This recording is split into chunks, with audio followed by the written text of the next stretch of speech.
first session when you go in for counseling or therapy. I think this is a common question that a lot of people have and a common worry, because if it's something you've never experienced before, it can cause a lot of anxiety and just fear about, just something different and new. I think all of us have that with different things, whether it's a different job or something new happening. It causes a little bit of that worry, and not knowing what to expect can make things harder. So first thing, I'm going to do like a little bit of a play-by-play on how I do my first sessions. It's going to be a little different for each clinician and counselor. I work at an agency, so there's some different guidelines and things that I have to do for my agency to meet what's required of me, which would be different from a private practice per se. But overall, things are going to be pretty similar where you go. So really, the first session is to get to know each other. So for the clinician to get to know you, what it is you're hoping to get out of counseling, why you're here, maybe what happened to cause you to make the call and decide now's the time for counseling, but also for you to get to know your counselor. It is a time for you and your counselor, or your possible future counselor, to get to know each other. So this is where you can ask your counselor questions, your counselor is going to ask you questions, and you want to make sure that you feel comfortable with them, because this is somebody that you talk about a lot of stuff with and you do a lot of really personal work with. So if you're not comfortable with them, it's completely okay to try someone else out. You don't have to stick with the first person you make an appointment with. So know that that's an important thing to understand. Just because you made that appointment doesn't mean you're stuck with that person. Make sure that you feel comfortable, feels like you're going to be able to be honest and open with this person, and it also feels like they're honest and open with you. I think that's a really important thing. The clinician is gathering history, so they want to get a nice broad overview of you and everything that's going into the problems that you're wanting to work on now. And then also, something I do is try to give my clients an idea of what to expect in following sessions. For me, this history gathering and getting to know each other can take a couple sessions, so it's not necessarily all done and over with in the first session, which some people are like, oh, all we did was answer questions the first couple sessions, and that's normal because we can't start doing work until we fully understand what's going on for you. So kind of a play-by-play of what happens. So you get to the office. At my office, we have a person at the front desk, so you'll check in with our front desk. They'll give you any paperwork. Typically you'll show up 10-15 minutes early to complete that paperwork, do any insurance stuff that needs to be done, and I will come out and get you from the waiting room. Typically I offer a drink if you don't already have one, some water, tea, coffee, whatever we've got there, and then I take you back to my office and let you choose where you want to sit. And this is something you don't have to put a lot of thought into. I let you choose because I want you to feel comfortable, so I don't want you to feel like you have to choose wherever I pick for you to choose.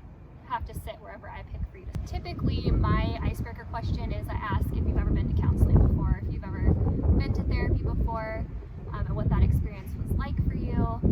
And normally if people say yes, then I kind of go into that, that you've probably heard this spiel before.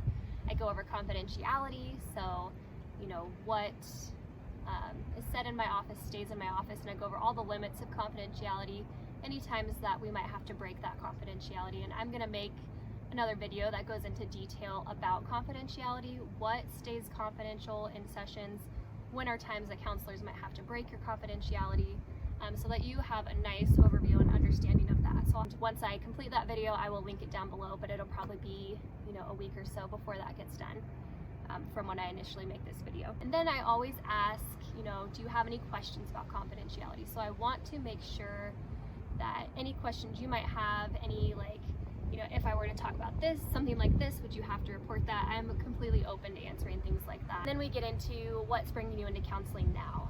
So what brings you here today? We talk about that. I might ask you more questions about whatever it is that is bringing you into counseling. Then we go into some general history questions. So we ask about education, occupation, what your living situation looks like. Do you have a primary care doctor? Have you been and gotten your checkup in the last year? Because sometimes there's some physical things that can impact our mental health. Everything's kind of connected. So we just do like a broad overview of everything in regards to that. Any medications you might be on, any allergies, Have you had any surgeries? Did those things go well? Could there be any medical trauma that could be causing issues for you? If we haven't already talked about symptoms, sometimes these things aren't in this specific order, depending on what comes up. I like to try to do this session as naturally as possible. So if you're already talking about symptoms to begin with, we're going to go into that. I'm not going to make you hold off on that and then ask you in a specific order. But this is just to kind of get an idea of the different things that will be talked about in the first session. So we'll talk about symptoms, anything from, if you're experiencing anxiety or depression, if you're experiencing mood swings, all those different types of things. And something we were taught is an acronym called FIDO, F-I-D-O.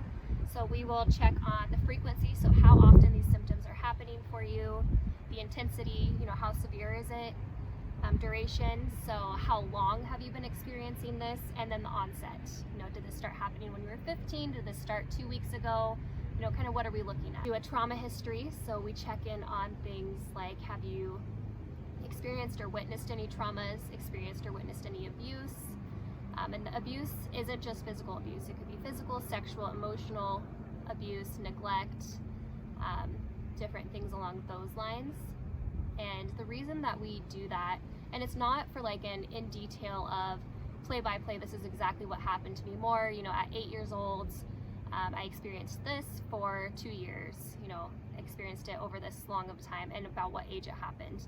So you don't have to give a, started at this time at night, this is what happened first, then this, then this. You don't have to go into all those details, and we actually don't want you to, because we don't want you to get re-traumatized by going back through that experience. It's just important for us to know what may or may not have happened for you, because trauma has such a huge impact on us if we've experienced it, and can cause a lot of different symptoms, like things that look like depression, or can cause anxiety, nightmares, trouble sleeping, flashbacks, all that kind of stuff. So it's important for us to know what to look for and what might be causing the things that you're coming in with today. Do a suicide assessment, so if you're having any suicidal thoughts or homicidal thoughts, so harm to self or others, and with that we'll ask if you've ever had any attempts in the past, any self-harm, that kind of a thing, so we know if we need to safety plan with you. Something that I'll also talk about as we get to the end is what to expect in coming sessions. So if we've made it through all of these questions and all this information,